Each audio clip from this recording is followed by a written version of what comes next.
جس نے اپنے ناک کو اپنے رب کے روبرو سجدے میں نہ گرایا۔ آپ صلی اللہ علیہ وسلم نے جب پیشانی کا ذکر فرمایا تو آپ نے اپنی جبین، اپنی پیشانی اور اپنے ناک کی طرف اشارہ کیا۔ یہ دو مل جائیں تو ایک عضو پورا ہوتا ہے۔ بات سمجھ میں آ رہی ہے کہ نہیں؟ 7 اعضاء ہیں، کون کون سے؟ نمبر 1 پیشانی، اور پیشانی میں 2 چیزیں ہیں، آپ صلی اللہ علیہ وسلم نے خود بیان کر دیا، ایک پیشانی اور دوسرا ناک، اور دوسرے 2 دونوں ہاتھ، اور اس کے بعد دونوں گھٹنے، دونوں گوڈے، اور اس کے بعد دونوں قدموں کی انگلیاں۔ اور سجدہ کے متعلق اسی حدیث پاک میں یہ بات بھی فرمائی، وَلَا نَكْفِتْ الثِّيَابَ وَالشَّعْرَ، سجدہ کرتے ہوئے اپنے کپڑوں کو اور اپنے بالوں کو نہ سمیٹے۔ اللہ اکبر! کیا ہم میں سے بہت سے ایسے نہیں سجدہ کرنے سے پہلے کس طرح احتیاط کرتے ہیں؟ کپڑے سیدھے کرتے ہیں، اور کچھ ساتھی بالوں کی حفاظت کرتے ہیں، کہیں بال بگڑ نہ جائے۔ یہ سجدے کے آداب کے منافی ہے۔ تو کیا کرنے کے لیے آیا ہے؟ اللہ کے روبرو جھکنے کے لیے آیا ہے، اپنے آپ کو دکھانے کے لیے آیا ہے، عاجزی کے لیے آیا ہے، سجدہ ریز ہونے کے لیے آ رہا ہے۔ اب بالوں کو سدھارنا، کپڑوں کو سنبھالنا، یہ کس لیے؟ فرمایا وَلَا نَكْفِتْ الثِّيَابَ وَالشَّعْرَ، کپڑوں اور بالوں کو اکٹھا نہ کریں، ان کو سمیٹے نہیں، جھکنے دیں ان کو بھی کائنات کے مالک اللہ کے لیے۔ اے ظالم، جب جبین جھک رہی ہے تو تیرے کپڑے تیری جبین سے زیادہ قیمتی ہیں۔ اور سجدے کے متعلق ایک بات یہ بھی ہے کہ نبی کریم صلی اللہ علیہ وسلم جب سجدہ کرتے تو اپنی دونوں ہتھیلیوں پر اعتماد کرتے، اچھی طرح زمین پہ لگاتے۔ بعض ساتھی سجدہ کرتے ہیں ایسے ہتھیلیاں رکھتے ہیں کہ نہیں؟ کیا بات ہے؟ اصل میں مصیبت میں پھنسے ہیں، کب چھٹی ہو تو بھاگے، بے اطمینانی کی بات ہے۔ کان یعتمد علی کفی، آپ صلی اللہ علیہ وسلم اپنی دونوں ہتھیلیوں کو جماتے، وَيَبْسُطُهُمَا، اور کھولتے، وَيَضُمُّ أَصَابِعَهُمَا وَيُوَجِّهُهُمَا قِبَلَ الْقِبْلَةِ،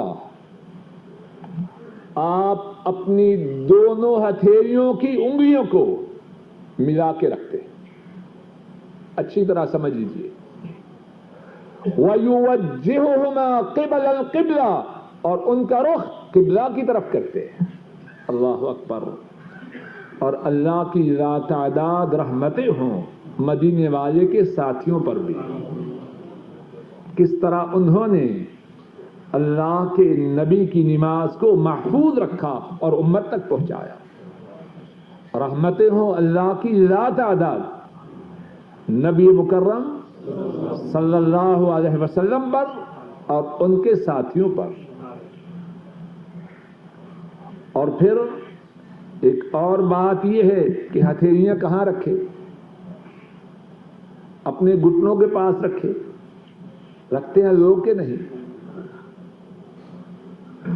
ہتھیلیوں کو رکھنا ہے کان یجعلہما حذو منکبیہ، آپ صلی اللہ علیہ وسلم اپنی ہتھیلیوں کو اپنے کندھوں کے مقابلے میں رکھتے، اور بسا اوقات کانوں کے مقابلے میں رکھتے ہیں، آگے کر کے ہتھیلیوں کو رکھنا ہے۔ اور یہ بھی حدیث پاک میں ہے وَكَانَ يُمَكِّنُ أَنَفَهُ وَجَبْهَتَهُ مِنَ الْأَرْضِ، آپ صلی اللہ علیہ وسلم اپنی ناک مبارک کو اور اپنی پیشانی کو زمین پر اچھی طرح لگاتے۔ میری اور آپ کی ناک، میری اور آپ کی پیشانی ان کے ناک اور پیشانی سے زیادہ عزت والی ہے۔ وہ خوب اچھی طرح اپنے ناک اور اپنی پیشانی کو زمین پر لگاتے، اور لگائے تو وہ جو اطمینان سے نماز پڑھنا چاہے، جو مصیبت سمجھ کے پھینک کے جانا چاہے وہ ناک اور پیشانی کب لگائے گا؟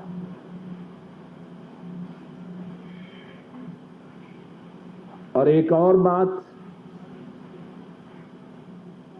جو حدیث پاک میں آپ کے سجدے کی کیفیت کے متعلق آئی ہے، کان یمکن رکبتیہ واطراف قدمیہ، آپ صلی اللہ علیہ وسلم اپنے گھٹنوں کو اور اپنی انگلیوں کو، قدموں کی انگلیوں کے کناروں کو اچھی طرح زمین میں گاڑتے، تیزی اور جلدی نہ کرتے۔ وَيَسْتَقْبِلُ بِأَطْرَافِ أَصَابِعِهَا الْقِبْلَةَ، اور آپ صلی اللہ علیہ وسلم اپنی انگلیوں کے کناروں کا رخ قبلہ کی طرف کرتے۔ بات سمجھ میں آئی ہے؟ کی طرف ان کا رخ ہو، ساتھ ایسا وہاں کر بجائے اس طرح ہونے کے یا اس طرح ہونے کے اس طرح ہو۔ اور ذرا بھائیو غور کرو، جو شخص اتنے اہتمام سے سجدہ کرے اس کے سجدوں میں اطمینان ہوگا کہ نہیں ہوگا؟ وہ باغم باغ، وہ بچے ہیں نا جب کھیلتے ہیں آپس میں ایک دوسرے کو پکڑنے کے لیے، اس طرح کی تو ہماری نمازیں ہیں۔ جیسے کوئی پیچھے سے پکڑنا چاہتا ہے اور ہم آگے سے نکلنا چاہتے ہیں۔ جب یہ ساری باتیں پوری ہوں گی نماز میں اطمینان آئے گا یا نہ آئے گا؟ اور جب نماز میں اطمینان آئے گا تو اللہ سے ہمارا رابطہ ہوگا یا نہ ہوگا؟ فریادیں سنی جائیں گی، مصیبتیں دور ہوں گی، غم دکھ نہ رہیں گے۔ لیکن تب ہے جب ہم اللہ سے رابطہ کریں، اور رابطہ کریں نماز میں اطمینان سے، نماز میں خشوع سے، نماز کو جناب رسول کریم صلی اللہ علیہ وسلم کے طریقہ کے مطابق ادا کریں۔ اور سجدے میں ایک اور بات یہ ہے کہ یہ جو کلائیاں ہیں ان کو کیسے رکھنا ہے۔ بعض لوگ کتوں کی طرح کلائیوں کو بچھا کے زمین پر رکھتے ہیں، بڑے کمزور، بڑے لاغر، کلائیوں کا اٹھانا ایسے ہے جیسے پہاڑ اٹھانا، اور ابھی نماز سے فارغ ہوں انتہائی ایکٹیو، نماز میں آئے تو مردنی چھا گئے۔ جناب نبی کریم صلی اللہ علیہ وسلم نے امت کی کتنی رہنمائی فرمائی ہے۔ امام بخاری، امام مسلم رحمہم اللہ روایت کرتے ہیں، حضرت انس رضی اللہ تعالی عنہ وہ بیان کرتے ہیں جناب رسول کریم صلی اللہ علیہ وسلم نے فرمایا اعتدلوا فی السجود ولا يبسط احدكم ذراعيه انبساط الكلب، فرمایا سجدوں میں سیدھے ہو جاؤ، ٹھیک سجدہ کرو، اور تم میں سے کوئی شخص اپنی کلائیوں کو سجدے میں اس طرح نہ پھیلائے جس طرح کتا اپنی کلائیوں کو پھیلا کر بیٹھتا ہے. کتنی سنگین تشبیہ ہے. اب جو نماز میں یہ رویہ اختیار کرنا چاہیے اسے یہ حدیث پاک اپنے سامنے رکھنی چاہیے. نماز پڑھتے ہوئے مدینے والے کی اقتدا کرنی ہے یا کتے کی پیروی کرنی ہے؟ بات سمجھانے میں کوئی کسر اٹھا تو نہیں رکھے. فرمایا اعتدلوا فی السجود، سجدے میں سیدھے ہو جاؤ، ٹھیک سجدہ کرو. ولا یبسط احدکم ذراعی انبساط الکلب، تم میں سے کوئی شخص اپنی کھلائیوں کو اس طرح نہ پھیلائے جس طرح کتا پھیلاتا ہے.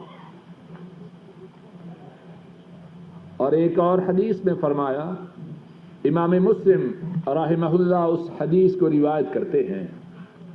حضرت براء بن عازب رضی اللہ تعالی عنہما اس حدیث کے راوی ہیں. جناب رسول کریم صلی اللہ علیہ وسلم نے فرمایا، اذا سجد فضع کفیک وارفع مرفقیک، جب تو سجدہ کرے تو زمین پر کیا رکھ؟ اپنی ہتھیلیوں کو رکھ.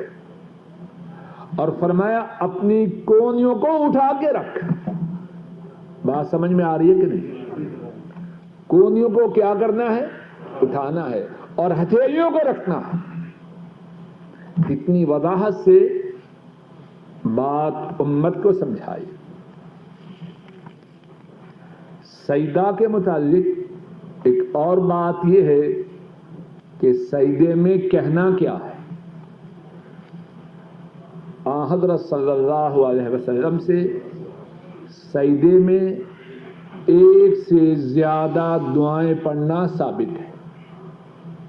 ان میں سے ایک دعا یہ ہے، سبحان ربی الاعلی، پاک ہے میرا رب بلند و بالا. سبحان ربی الاعلی.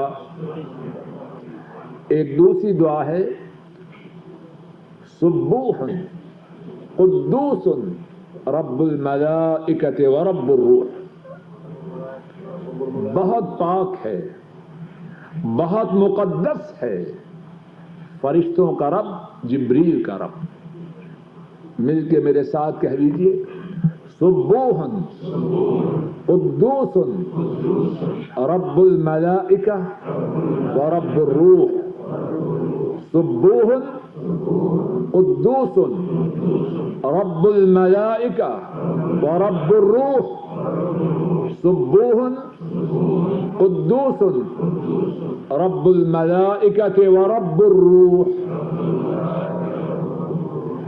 ایک اور دعا جو سجدے میں حضرت صلی اللہ علیہ وسلم سے پڑھنی ثابت ہے وہ یہ ہے، سبحانک اللہم ربنا، سبحانک اللہم ربنا وبحمدک اللہم اغفر لی. اے اللہ، اے ہمارے رب، آپ اپنی تعریف کے ساتھ پاک ہیں، اور اے میرے اللہ مجھے معاف فرما دیجیے. کتنی پیاری دعا ہے. اور ایک اور حدیث پاک میں ہے، امام مسلم رحمہ اللہ روایت کرتے ہیں، حضرت ابو ہریرہ رضی اللہ تعالی عنہ اس حدیث کے راوی ہیں. نبی کریم صلی اللہ علیہ وسلم سجدے میں یہ دعا پڑھا کرتے، اللہم اغفر لی ذنبی کلہ دقہ وجلہ واولہ وآخرہ وعلانیتہ وسرہ. اے اللہ میرے تمام گناہوں کو معاف کر دے، چھوٹے گناہوں کو بھی، بڑے گناہوں کو بھی، پہلے گناہوں کو بھی، پچھلے گناہوں کو بھی، ظاہری گناہوں کو بھی، مخفی گناہوں کو بھی. میرے ساتھ مل کے یہ دعا کہہ لیجیے، اللہم اغفر لی، اللہم اغفر لی ذنبی کلہ دقہ وجلہ وأولہ وآخرہ وعلانیتہ وسرہ، اللہم اغفر لی ذنبی کلہ دقہ وجلہ وأولہ وآخرہ وعلانیتہ وسرہ۔ اور سجدے کے بعد پھر اٹھنا ہے، دو سجدوں کے درمیان جو بیٹھنا ہے، کیسے بیٹھنا ہے؟ ایک طریقہ وہ ہے جو بہت سے ساتھیوں کا ہے، ادھر سے اٹھے ادھر سے گر کے۔ جناب نبی کریم صلی اللہ علیہ وسلم کا طریقہ مبارک کیا تھا؟ حدیث پاک میں ہے، کان صلی اللہ علیہ وسلم یطمئن حتی یرجع کل عظم الی موضعہ۔ آپ صلی اللہ علیہ وسلم اطمینان سے بیٹھتے یہاں تک کہ آپ کے جسم مبارک کی ہر ہڈی اپنی جگہ پہ آ جاتی۔ اب سچ کہیے، بہت سے ساتھی جب اٹھتے ہی گرتے ہیں، ان کے اعضاء ان کے صحیح مقام پہ آتے ہیں، وہ تو ایسے ہے جیسے انہیں اس بات سے دشمنی ہو کہ اگر اعضاء ٹھیک جگہ پہ آ گئے تو شاید سمجھتے ہیں نماز باطل ہو جائے۔ خوب یاد رکھیے، آپ صلی اللہ علیہ وسلم جب سجدے سے اٹھتے اس طرح اطمینان سے بیٹھتے کہ آپ کے جسم کی ہر ہڈی اپنے اصل مقام پہ آ جاتی۔ اور کتنی دیر بیٹھتے؟ صحیح بخاری اور صحیح مسلم میں ہے، کان صلی اللہ علیہ وسلم یطیلھا حتی تکون قریبا من سجدتہ۔ آپ صلی اللہ علیہ وسلم اتنی دیر دو سجدوں کے درمیان بیٹھتے جتنی دیر آپ سجدے کی حالت میں صرف کرتے، جتنی دیر سجدہ کرتے اتنی دیر دو سجدوں کے درمیان بیٹھتے۔ روایات میں ہے آپ اتنی دیر بیٹھتے کہ بسا اوقات مقتدیوں کو خیال ہوتا کہ شاید آپ بھول گئے۔ اچھا، جب بیٹھتے تو کیا کہتے؟ اللہ سے دعائیں کرتے۔ کیا دعا کرتے؟ اللہم اغفر لی وارحمنی واہدنی وعافنی وارزقنی۔ اور کتنی پیاری ہے یہ دعا، اس کا ترجمہ سنیے، اللہم اغفر لی، اے میرے اللہ مجھے معاف فرما دے، وارحمنی، اور مجھ پر رحم فرما دے، واہدنی، اور مجھے ہدایت دے دے، وعافنی، اور مجھے عافیت عطا فرما، وارزقنی، اور مجھے رزق عطا فرما۔ اور جس کو یہ پانچوں باتیں مل جائیں پھر کوئی محتاجی رہ جائے؟ نمبر ایک، گناہ معاف، گناہوں کی معافی کا سوال۔ نمبر دو، رب کی رحمت کا سوال۔ نمبر تین، رب سے ہدایت کا سوال۔ نمبر چار، رب سے عافیت کا سوال۔ اور نمبر پانچ، رب سے رزق کا سوال۔ میرے ساتھ مل کے کہیے تاکہ دعا یاد ہو جائے، اللہم اغفر لی وارحمنی واہدنی وعافنی وارزقنی۔ اللہم اغفر لی وارحمنی واہدنی وعافنی وارزقنی. اور بسا اوقات آپ یہ دعا بھی کرتے رب اغفر لی رب اغفر لی، اے میرے رب مجھے معاف فرما دے، اے میرے رب مجھے معاف فرما دے. اور ایک سے زیادہ مرتبہ بھی کہتے. اور ذرا اس پر بھی توجہ کیجیے، گناہوں کی معافی کا کتنا سوال کیا جاتا ہے نماز میں. جو دعائے استفتاح ابتدا میں بیان کی گئی، اللہم باعد بینی و بین خطایایا، پھر رکوع میں، پھر سجدے میں، پھر اب دونوں سجدوں کے درمیان بار بار